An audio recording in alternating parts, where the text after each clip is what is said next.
चलिए डिस्कस करते हैं topic air pollution, specially definition, causes, effects and it's control measures. Word pollution drive किया गया है फ्रॉम लैटिन वर्ड पोल्यूर से, जिसका मीनिंग होता है टू डिफाइल और मेक डर्टी। इसका मीनिंग डिफाइल का क्या हो गया? गंदा करना, अपवित्र करना। तो वहां से पोल्यूर वर्ड से, जो कि लैटिन वर्ड है, वहां से ड्राइव किया गया है वर्ड पोल्यूशन।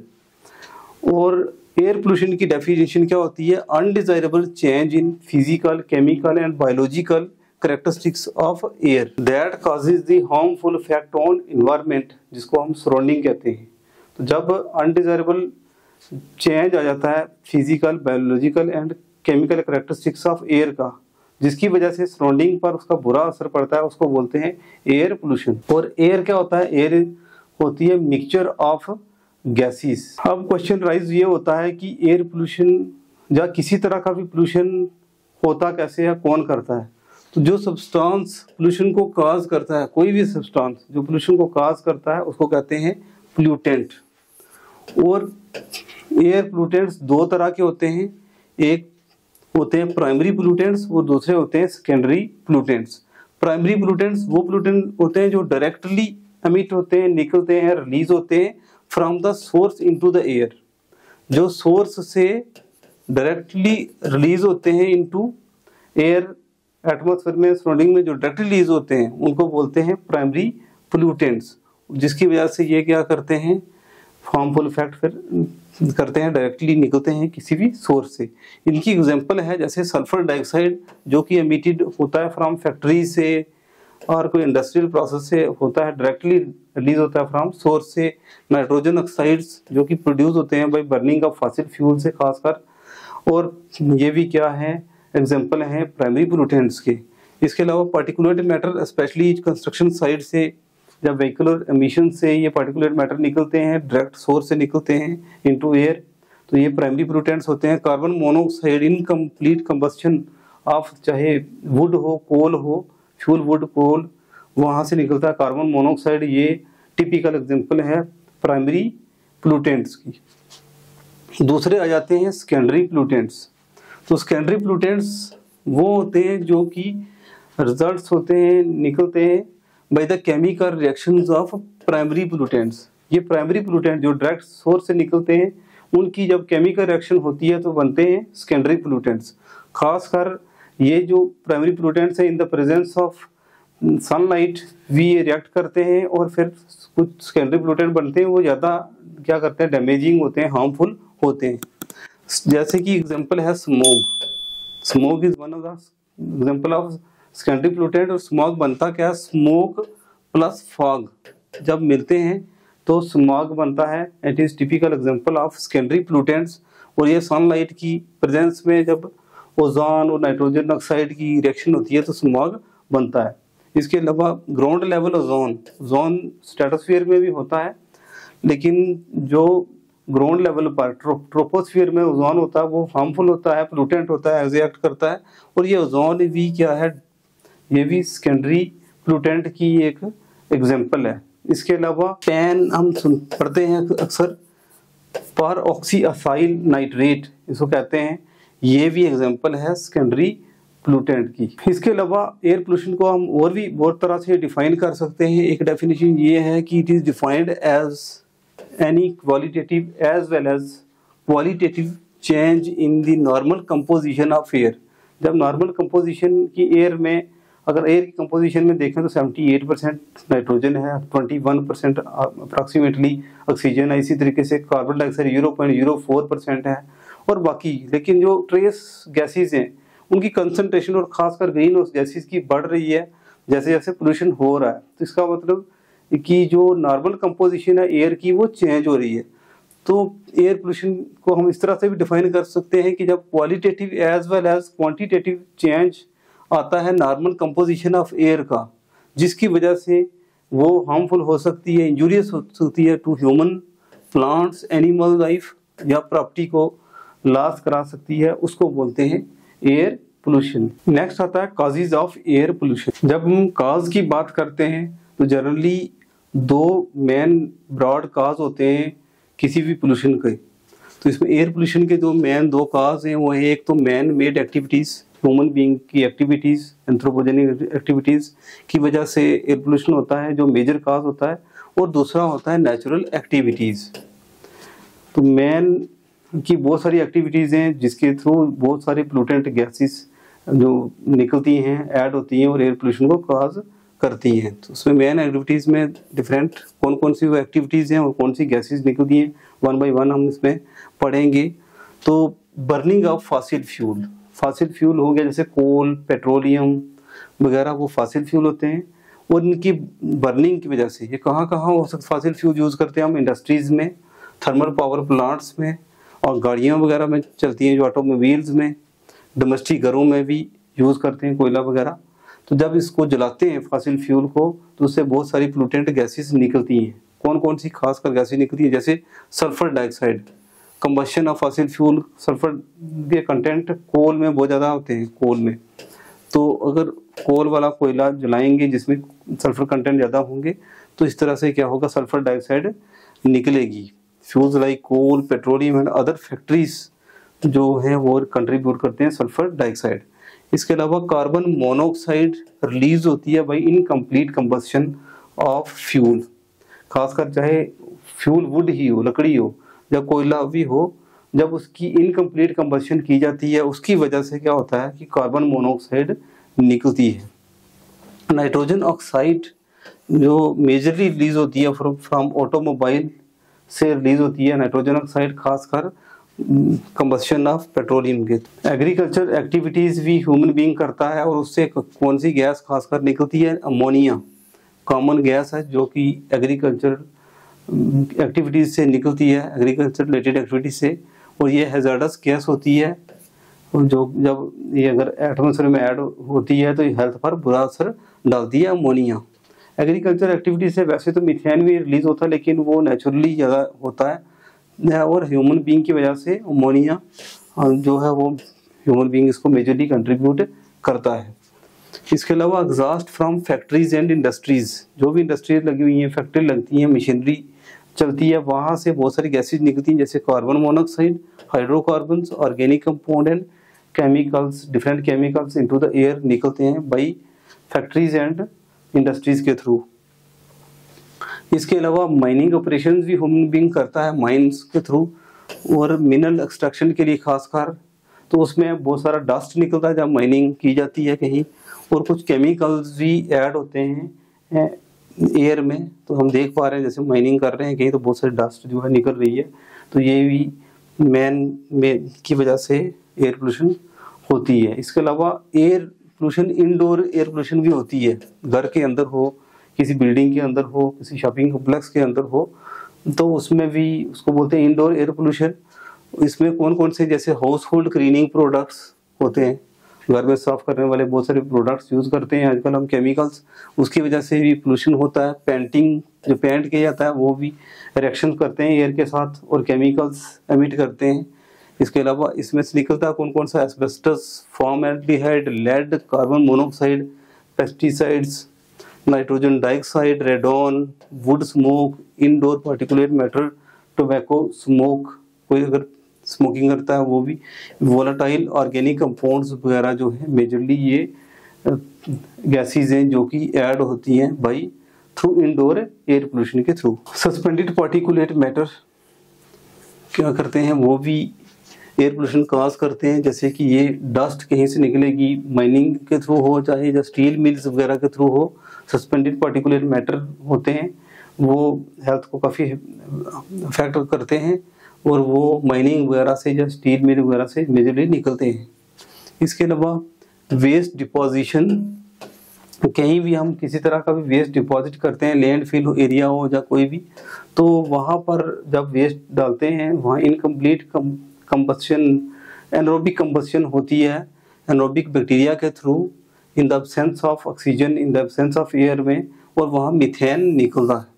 ये खासकर जो जब वेस्ट हम डालते हैं तो वहाँ वेस्ट जो बायोडिग्रेडेबल मटेरियल होता है उस वेस्ट की एनारोबिक बैक्टीरिया डिकम्पोजिशन करता है और मीथेन रिलीज होता है। और मीथेन क्या होता है, ये एक ग्रीन हाउस गैस है जो कि टेम्परेचर को भी बढ़ाती है, मीथेन। इसके अलावा वेस्ट ट्रीटमेंट प्लांट्स जैसे कि इंसनरेटर एक ऐसा फर्नेस होता है जिसके बीच में हम वेस्ट को डालकर, खासकर मेडिकल वेस्ट होता है जो हॉस्पिटल से निकलता है, उसको जलाते हैं और वहाँ से एनर्जी भी प्रोड्यूस करते हैं हम। लेकिन इंसिनरेटर से कुछ गैसेस जो रिलीज होती हैं वो कार्सोजेनिक होती हैं, कैंसर काजिंग होती हैं। तो वो कौन सी होती हैं? डायऑक्सिन्स और फ्यूरेंस, ये गैसेज हैं जो कि खासकर इंसिनरेटर से निकलती हैं और ये कैंसर काजिंग होती हैं। इसके अलावा एयर पोल्यूशन को मिलिट्री ऑपरेशन वीक की वजह से भी होती है। एयर पोल्यूशन खासकर न्यूक्लियर वेपन्स जो हम यूज़ करते हैं, जहाँ न्यूक्लियर रिएक्टर कर रहे हैं वहाँ से रेडिएशन लीक होती है और एयर पोल्यूट होती है, कंटेमिनेट होती है। इसके अलावा जर्म वारफेयर, रॉकेटरी वगैरह जो है उसकी वजह से भी एयर पोल्यूशन होती है। क्लोरोफ्लोरोकार्बन भी एक ग्रीन हाउस गैस होती है और ये क्या है कि ओजोन लेयर जो कि स्ट्रेटोस्फीयर में, एटमॉस्फेयर के स्ट्रेटोस्फीयरिक लेयर में है ओजोन लेयर, उसको डैमेज करती है क्लोरोफ्लोरोकार्बन। ये निकलती कहाँ से है? स्पेशली ये प्रोपेलेंट से, एरोसोल्स, रेफ्रिजरेटर्स, एयर कंडीशनर और जेट एमिशन से ये क्लोरोफ्लोरोकार्बन निकलती है। ये ह्यूमन की एक्टिविटीज़ हैं सारी और ये फिर हार्मफुल करती है। इसका इफेक्ट्स हम बाद में भी देखेंगे। इसके अलावा लेड बैटरीज, जब इसको ओवर चार्ज करते हैं बैटरीज को तो वहाँ से एक गैस निकलती है जिसको बोलते हैं हाइड्रोजन सल्फाइड, H2S निकलती है। ये गैस वेरी पॉइजनस होती है, फ्लेमेबल भी होती है, आग भी पकड़ती है और ये ओडोर भी करती है, इससे स्मेल भी आती है जैसे रोटन एग्स होते हैं उस तरह से। तो ये बैटरीज वगैरह की ओवर चार्जिंग की वजह से गैस निकलती है। Air pollution by natural activities, natural activities भी बहुत सारी होती हैं जिनकी वजह से एयर पोल्यूट होती है। एक है डस्ट स्टॉर्म।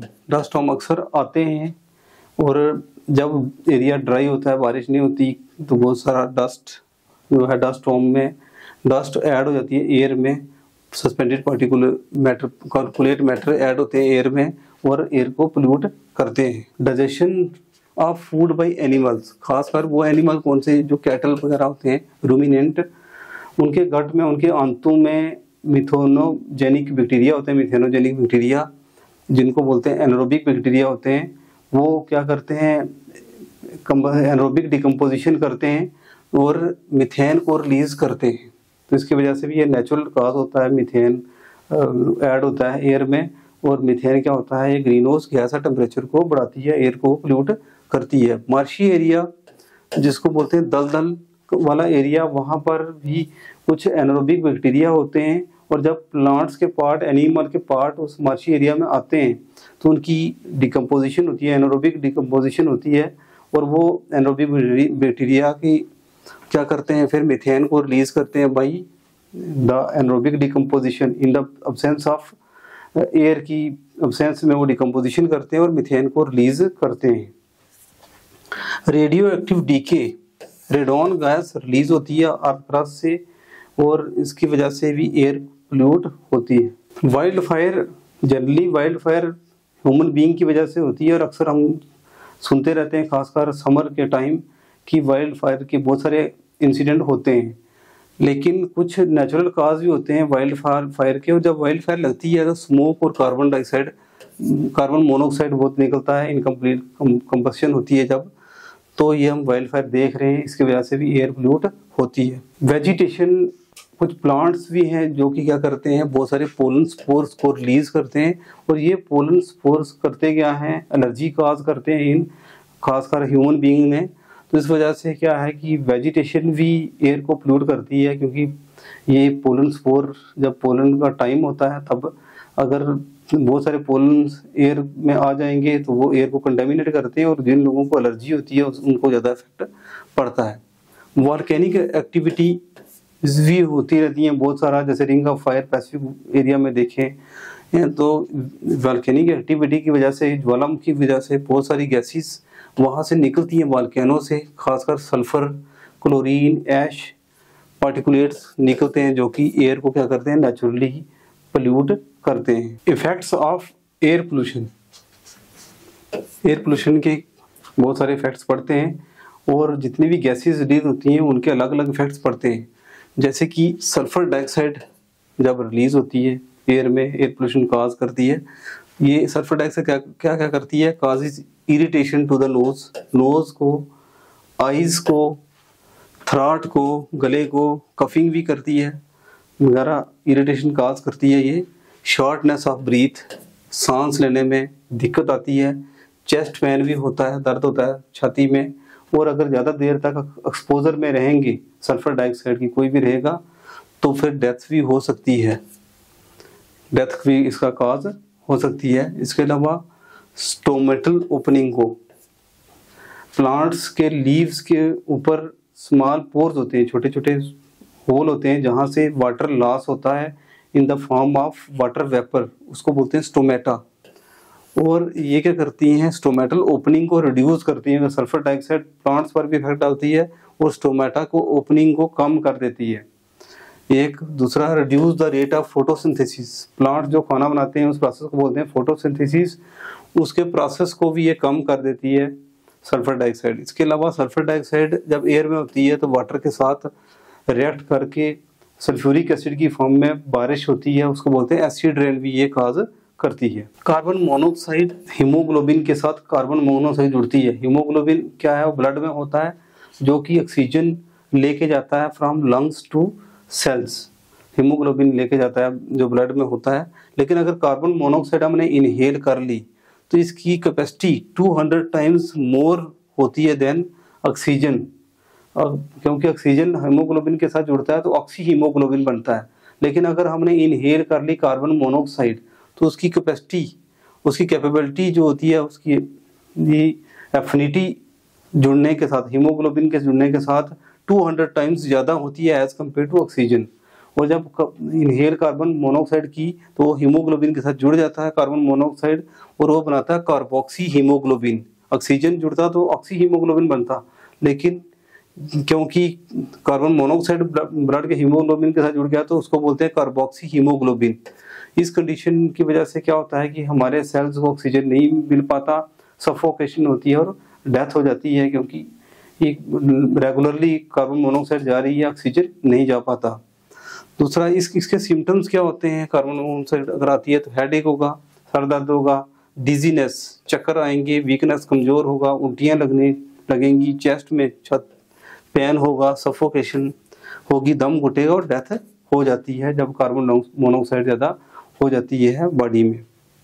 इसके अलावा कार्बन मोनोऑक्साइड आल्सो काज क्लोरोसिस, ये लीव्स को टर्न कर देती है इनटू येलो। जो प्लांट्स के लीव्स होते हैं, पत्ते होते हैं, वो पीले पड़ जाते हैं, येलो हो जाते हैं। या ये क्या करती है, ऑब्सेशन इन प्लांट्स, प्लांट्स के जो लीव्स होते हैं, ये जैसे ये वाला है, तो इसके यहाँ पर क्या करती है, ये उसके वाटर सप्लाई को, फूड सप्लाई को रोक देता है, ऑब्सेशन बन जाती है एक तरह का, और जिसकी वजह से क्या होता है कि पूरी की पूरी सप्लाई लीव्स को नहीं मिल पाती, रुक जाती है। उसको प्रोसेस को बोलते हैं ऑब्सेशन। तो कार्बन मोनोऑक्साइड ऑब्सेशन भी करती है प्लांट में। कार्बन डाइऑक्साइड भी क्या है, ये ग्रीन हाउस गैस भी होती है, जिसकी वजह से टेम्परेचर बढ़ता है और मेजरली कंट्रीब्यूट करती है। लगभग 60% अगर कोई ग्लोबल वार्मिंग को कंट्रीब्यूट करता है तो वो कार्बन डाइऑक्साइड करती है। इसके अलावा ये अगर इनहेल करते हैं तो हेडेक और नासिया वगैरह, वोमिटिंग होने का, उल्टी का मन होगा अगर कार्बन मोनोऑक्साइड होती है, ज़्यादा इनहेल हो जाती है तो। इसके अलावा ऑक्साइड्स ऑफ नाइट्रोजन इफेक्ट करता है रेस्पिरेटरी सिस्टम पर, तो कफिंग होती है इसकी वजह से, थ्रॉट इरिटेशन होती है, गले में दर्द और इरिटेशन होती है, खराश होती है ऐसे, चेस्ट पेन, बुखार भी होता है। और नाइट्रोजन ऑक्साइड जब वाटर के साथ रिएक्ट करता है तो नाइट्रिक एसिड की फॉर्म में बारिश करता है, उसको बोलते हैं एसिड रेन भी होती है, क्योंकि नाइट्रिक एसिड भी स्ट्रॉन्ग एसिड होता है। तो एसिड रेन काज करता है नाइट्रोजन ऑक्साइड अगर ज़्यादा एयर में रिएक्ट ऐड होता है तो। क्लोरोफ्लोरोकार्बन ये एक ग्रीन हाउस गैस भी है जो ग्लोबल वार्मिंग को काज करती है। इसके अलावा ये ओजोन को डिप्लीट भी करती है। ओजोन लेयर जो कि स्ट्रेटोस्फीयर में प्रेजेंट है, O3 मॉलिक्यूल्स होते हैं बहुत सारे, तो उनकी उसको ओजोन लेयर को डिप्लीट करती है। क्लोरोफ्लोरोकार्बन का जो क्लोरीन होता है उसको डिप्लीट करता है। इसके अलावा लेड सीधा सीधा इफेक्ट करता है सेंट्रल नर्वस सिस्टम पर, किडनी पर, और एब्डोमिनल पेट में भी दर्द होता है, किडनी पर इफेक्ट पड़ता है लेड का। ओजोन, खासकर ट्रॉपिकल ओजोन क्योंकि ऊपर भी है, वो हेल्पफुल है स्ट्रेटोस्फीयर में जो ओजोन है वो अल्ट्रावायलेट रेडिएशन जो शॉर्ट वेवलेंथ की होती है उनको रोक लेता है स्ट्रेटोस्फेरिक ओजोन। लेकिन ओजोन ट्रोपोस्फीयर में जो लोअर सरफेस और सरफेस पर होता है, ये एक तरह का पोल्यूटेंट एक्ट करता है।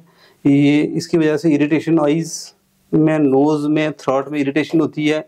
इसके अलावा रेस्पिरेटरी सिस्टम पर इफेक्ट पड़ता है, लंग्स डिजीज होते हैं। और ये क्या करता है, प्लांट्स और एनिमल दोनों पर इफेक्ट डालता है अगर ओजोन ऐड हो जाता है एयर में। तो सस्पेंडेड पार्टिकुलेट मैटर जैसे बहुत सारे, अगर उनकी वजह से क्या होता है, अस्थमा, लंग कैंसर होता है, रेस्पिरेटरी डिजीज होती हैं, बर्थ डिफेक्ट्स होते हैं सस्पेंडेड पार्टिकुलेट मैटर की वजह से।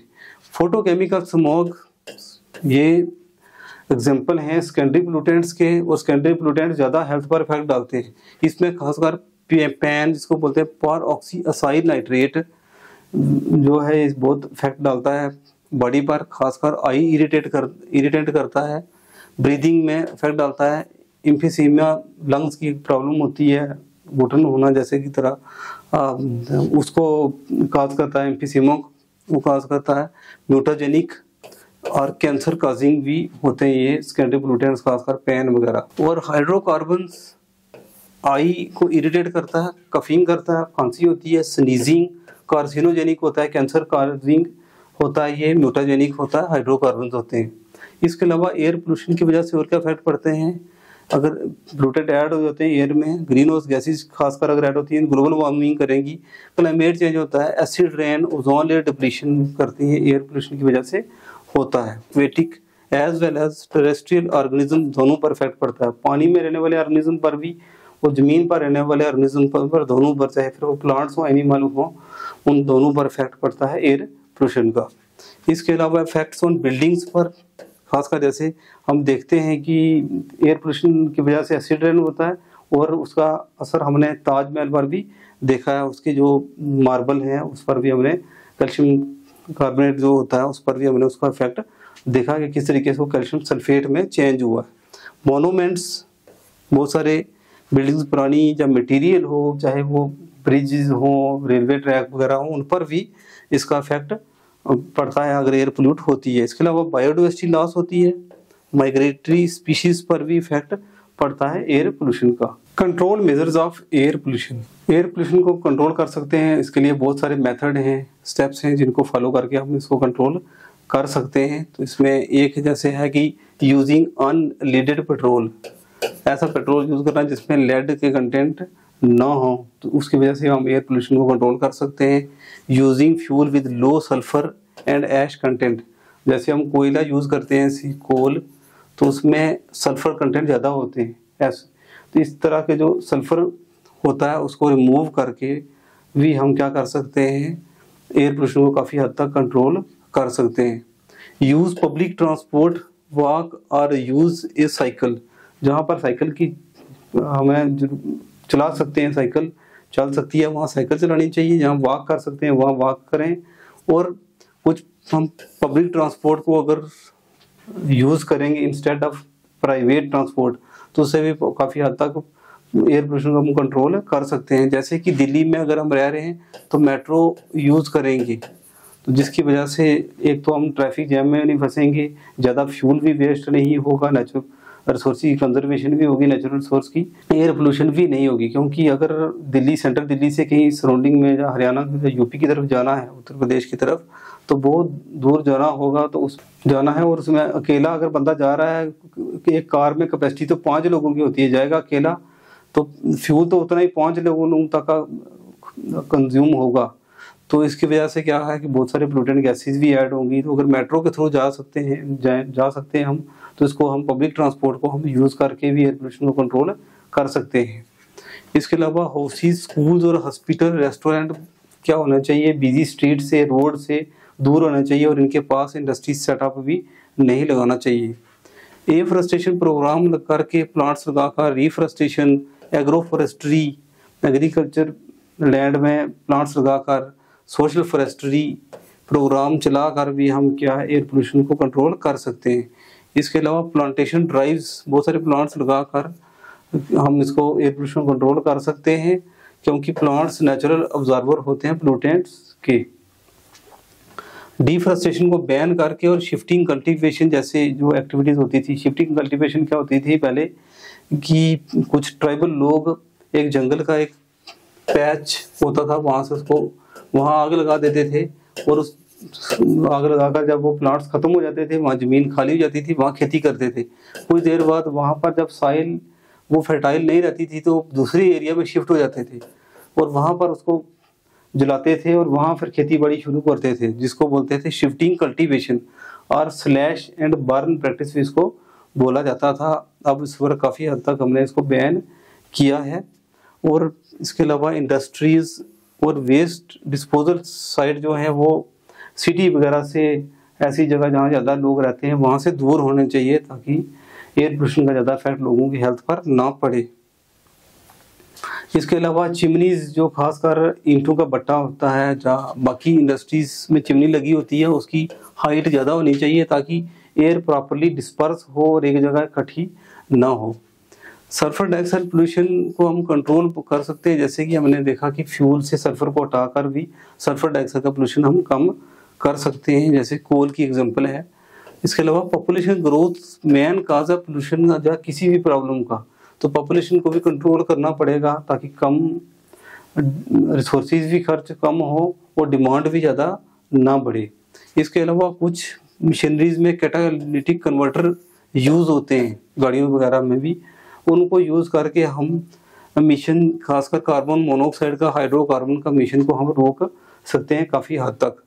इसके अलावा कुछ कंट्रोल मेजर्स इंडस्ट्री सेंटर या ऑटोमोबाइल्स में लगा कर सकते हैं। उनमें क्या है, जैसे फ्यूल को चेंज करके, जैसे क्लीन फ्यूल आजकल यूज़ कर रहे हैं, LNG यूज़ करके, क्लीनर टेक्नोलॉजी यूज़ करके, पोल्यूशन कंट्रोल डिवाइस यूज़ करके भी हम एयर पोल्यूशन को कंट्रोल कर सकते हैं। रिन्यूएबल एनर्जी की तरफ स्विच होकर भी हम, जैसे सोलर एनर्जी, विंड एनर्जी को यूज़ करके भी हम एयर पोल्यूशन को कंट्रोल काफ़ी हद तक कर सकते हैं। पार्टिकुलेट पोल्यूशन को कंट्रोल करने के लिए कुछ मेथड्स और इक्विपमेंट है, उनको यूज़ करके भी हम पार्टिकुलेट पोल्यूशन को जो होते हैं उनको कंट्रोल कर सकते हैं। इसमें ग्रेविटी सेटलिंग चैम्बर्स होते हैं, filters, electrostatic precipitators, cyclone collectors और वेंचुरी स्क्रबर्स। ये डिटेल में मैंने लेक्चर बनाया है और अपलोड किया हुआ है चैनल पर, उसमें आप देख सकते हैं 1 by 1, और उससे बड़ा एक लेक्चर बनाया हुआ, वो देख सकते हैं किस तरीके से ये काम करते हैं और पोल्यूशन, पार्टिकुलेट पोल्यूशन को कंट्रोल करते हैं। इसके अलावा गैसेस पोल्यूटेंट्स को कंट्रोल करने के लिए भी कुछ मेथड और इक्विपमेंट हैं, जैसे कि absorption, pack towers, wet scrubbers, condensation और इंसनरेशंस। ये गैसेस पोल्यूशन को कंट्रोल करने के लिए यूज होते हैं। कुछ हमने लेजिस्लेटिव मेजर भी लिए हैं, जैसे कि air pollution and control act बनाया 1981, एनवायरमेंटल पोल्यूशन एक्ट 1986, इसके अलावा फॉरेस्ट कंजर्वेशन एक्ट 1980। ये कुछ लेजिस्लेटिव मेजर लिए हैं, कुछ कानून लॉ बनाए हैं एयर पोल्यूशन को कंट्रोल करने के लिए। इसके अलावा लोकल लेवल पर, नेशनल लेवल पर, इंटरनेशनल लेवल पर भी बहुत सारी मीटिंग्स और कॉन्फ्रेंस होती रहती हैं अक्सर एयर पोल्यूशन को, बाकी पोल्यूशन को कंट्रोल करने के लिए। इसमें बड़ी एग्जांपल है, जैसे 1992 में अर्थ समिट हुई थी, खासकर बायोडाइवर्सिटी की कंजर्वेशन के लिए और फॉरेस्ट की कंजर्वेशन के लिए। इसके अलावा 1997 में क्योटो प्रोटोकॉल हुई, क्योटो जापान में जगह है, वहाँ पर हुई थी ग्रीन हाउस गैसेस को कंट्रोल करने के लिए। इसी तरीके से रिसेंटली 2016 में पेरिस में एक कॉन्फ्रेंस हुई थी, जिसको बोलते हैं पेरिस एग्रीमेंट, वो भी इसी का एक्सटेंशन थी क्योटो प्रोटोकॉल की। वो ग्रीन हाउस गैसेस को कम करने के लिए, ग्लोबल वार्मिंग को कम करने के लिए ये एक एग्रीमेंट हुआ था, एक कॉन्फ्रेंस हुई थी पेरिस में। इसके अलावा एजुकेशन और अवेयरनेस के थ्रू भी हम एयर पोल्यूशन को कंट्रोल कर सकते हैं, क्योंकि हमें, अगर हम एजुकेटेड होंगे, अवेयरनेस होगी, तभी हम प्लांट्स को लगाएंगे। अगर नहीं होगी तो प्लांट्स को काटेंगे, लगाएंगे नहीं। अवेयरनेस और एजुकेशन भी जरूरी है एयर पोल्यूशन को कंट्रोल करने के लिए। तो this is all about the topic. Thank you.